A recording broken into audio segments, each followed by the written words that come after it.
யாத்திராகமம் 24 அதிகாரம். பின்பு அவர் மோசேயை நோக்கி, நீயும் ஆரோனும் நாதாபும் அபியூவும் இஸ்ரவேலின் மூப்பரில் 70 பேரும் கர்த்தரிடத்தில் ஏறி வந்து தூரத்திலிருந்து பணிந்து கொள்ளுங்கள்.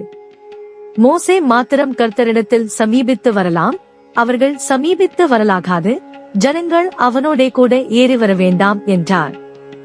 மோசே வந்து கர்த்தருடைய வார்த்தைகள் யாவையும் நியாயங்கள் யாவையும் ஜனங்களுக்கு அறிவித்தான். அப்பொழுது ஜனங்கள் எல்லாரும் ஏகசத்தமாய், கர்த்தர் அருளின எல்லா வார்த்தைகளின்படியும் செய்வோம் என்று பிரதியுத்தரம் சொன்னார்கள்.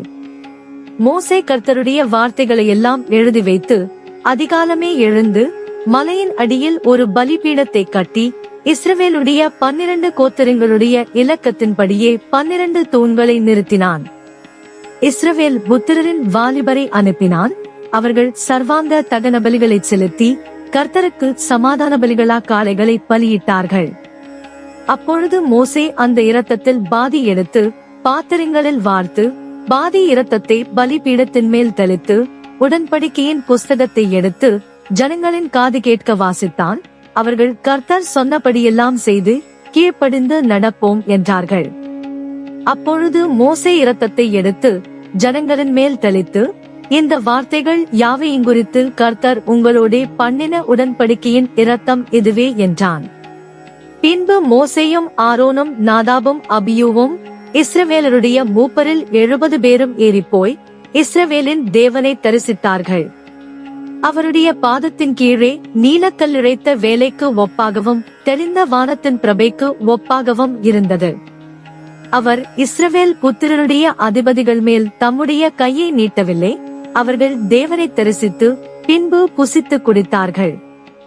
அப்பொழுது கர்த்தர் மோசேயை நோக்கி, நீ மலையின் மேல் என்னிடத்திற்கு ஏறி வந்து அங்கே இரு, நான் உனக்கு கற்பலகைகளையும் நீ அவர்களுக்கு உபதேசிப்பதற்கு நான் எழுதின நியாய பிரமாணத்தையும் கற்பனைகளையும் கொடுப்பேன் என்றார். அப்பொழுது மோசே தன் ஊழியக்காரனாகிய யோசுவாவோடே எழுந்து போனான். மோசே தேவ பர்வதத்தில் ஏறி போகையில் அவன் மூப்பரை நோக்கி, நாங்கள் உங்களிடத்தில் திரும்பி வருமட்டும் நீங்கள் இங்கே எங்களுக்காக காத்திருங்கள். ஆரோனும் ஊரும் உங்களிடத்தில் இருக்கிறார்கள். ஒருவனுக்கு யாதொரு காரியம் உண்டானால் அவன் அவர்களிடத்தில் போகலாம் என்றான். மோசே மலையின் மேல் ஏறின போது ஒரு மேகம் மலையை மூடிற்று. கர்த்தருடைய மகிமை சீனாய் மலையின் மேல் தங்கியிருந்தது. மேகம் 6 நாள் அதை மூடியிருந்தது. 7ஆம் நாளில் அவர் மேகத்தின் நடுவிலிருந்து மோசேயை கூப்பிட்டார்.